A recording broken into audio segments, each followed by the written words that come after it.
Was very clear. I identified areas you've not done well.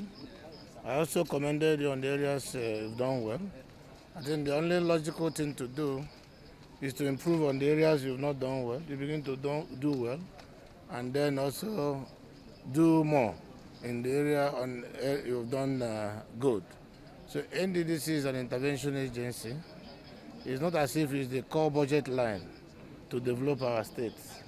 But from time to time, they're empowered to intervene and increase the dividends of democracy that is being delivered by the various state governments. It is only through constructive partnership and engagement that state governments from oil producing areas will be able to maximize the benefit of the interventions coming from NDDC. You don't have to plan the entire budget of your year or rely on the entire development of your state on what NDDC will provide.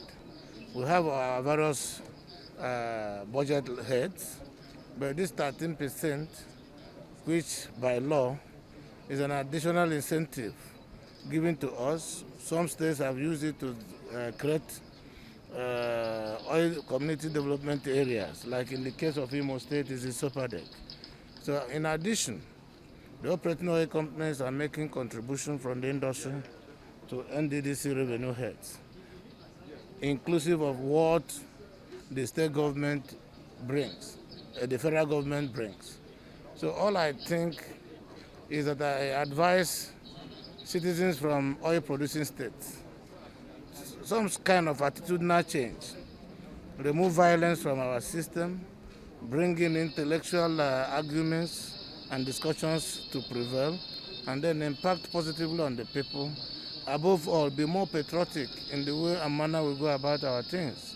So that way, NDDC will be further encouraged to intervene more and stimulate both economic and social activities in the region.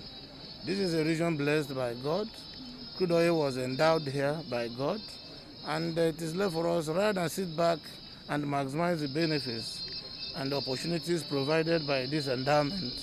People are busy fighting. So we don't need to be restive to benefit from NDDC. And politicians should stop inciting youths, our young men and women, who may not understand the consequences of their actions, from going to the street to protest and all that and that. I think as leaders, we should encourage dialogue and engagement.